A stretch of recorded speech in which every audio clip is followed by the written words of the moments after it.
Have you ever said the words, "I don't want to know"? I have. I guess most of you have. But why wouldn't we want to know? Our minds are made to know. Why would we deliberately remain in ignorance about something? Sometimes, actually, there is a good reason. Gossip, for example.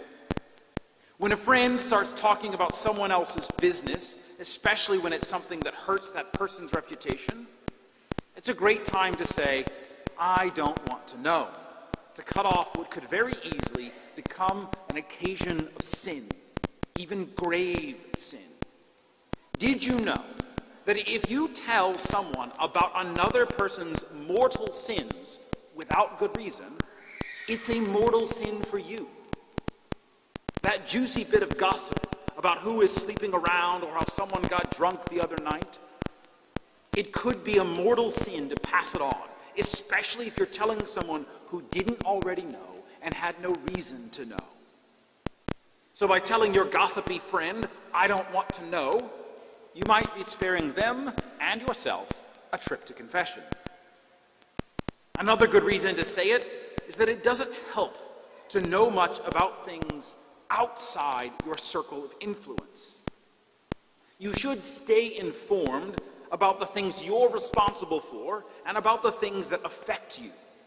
But spending endless hours following political events well beyond that, it just makes you anxious. Saying, "I don't want to know," then, is a good practice for your mental health and personal humility. Sometimes it is true that what you don't know won't hurt you. But do you know when saying, "I don't want to know" becomes a problem? When it's to a teacher who's trying to teach you what you're supposed to know. Even worse is when you say that to God. So when the divine teacher Jesus starts talking about the cross and the apostles think to themselves, "I don't want to know.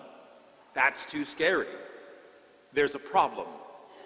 And the gospel immediately gives us an insight into why the apostles are choosing to remain ignorant about this. Pride. Jesus calls them out on their dumb little argument about who is the greatest. Although you almost don't want to blame them for it. For a while now, they have been following this man who can heal the sick, cast out demons, multiply loaves of bread, and even raise people from the dead. And it isn't just Jesus. By this point, they had already gone out on mission where they themselves did miracles. Clearly, Jesus, their leader, is powerful. And he's just admitted to them that he is the Christ, the promised Messiah. That's pretty great. So why wouldn't his followers expect to get some share of that greatness? And indeed, we human beings naturally desire greatness. Some are more ambitious than others, but all of us crave something significant in life. Even if it's not being famous, none of us wants to be mediocre. So why is it such a bad thing that the apostles are wondering just how much of Jesus' greatness will rub off on them? Precisely because they don't actually want to know what real greatness is. This happens to us in the spiritual life. Once you've begun to follow Jesus for real, there's usually a sense of excitement and greatness about it. Prayer is more enjoyable. The sacraments are attractive. Serving others feels good. And learning about your faith is pleasant. But at some point, and all of us need to reach that point, there comes a challenge and a conviction of sorts. It can take a variety of forms. Perhaps by letting the light of Christ into your life, it begins to expose some ugly fault in yourself you'd rather not admit. Perhaps you begin to suspect God is asking you to do something very difficult, so you kind of try to avoid actually hearing what he's saying. Perhaps the example of other Christians suffering for their faith makes you wonder if you are too comfortable. So you stop paying attention to that sort of thing. But on some level, you know you're staying ignorant on purpose. You're afraid to question him, like the apostles, because maybe what you don't know can't hurt you. And then you couldn't be blamed for not doing what he wants if you don't know what it is. But what you don't know can hurt you sometimes. Every time we shy away from a truth that Jesus wants to teach us, we don't just turn away from that truth, we turn towards falsehood. In most cases, it's like the apostles that we fall into the trap of pride and selfishness.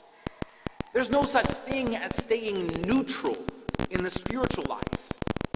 If we are not moving towards Christ, even with the tiny steps like the child, then we're going to be moving backwards towards the world and away from Christ. The truth is that Jesus means it when he says the first shall be last, and that's scary. He means it when he says, blessed, happy are you poor.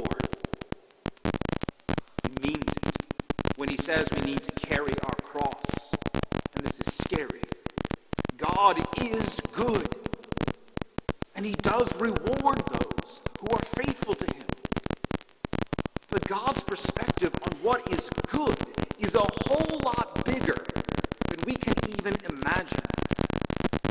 And so when someone good unexpectedly faces an immense cross, like facing some terrible disease or sudden tragedy, it's normal and natural to be upset, to not want to suffer in that way. But what does Jesus say of that circumstance? That this, by faith, can be a path to an even greater good than if it never happened. It doesn't make the disease good any more than it makes it good for the Jewish leaders to murder Jesus.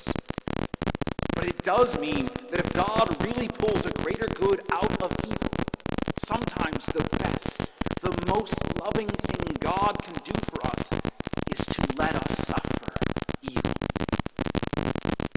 In other words, sometimes God reminds us that the point of this life is not some comfortable existence just being nice, but a journey from death to life through the cross. And that death takes many forms. Most importantly, it's putting to death our pride, just as the apostles need to put to death their pride. Saying to Jesus, I don't want to know, is in effect saying to God, I think I know better than you, so please keep your teaching to yourself. But once we say that out loud, it's obvious how ridiculous it is, isn't it?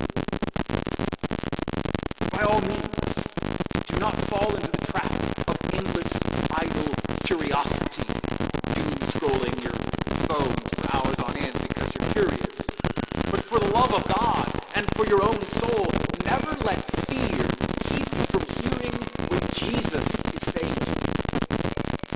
If he's telling you it's time to drop that sin, to sacrifice that comfort, to pick up that cross, then it means he knows you're ready to hear it. He sees the death it will bring, yes, but even more, he sees the resurrection that will follow. So do not be afraid to question him so as to learn more rather than keeping yourself in ignorance. Do not be afraid to follow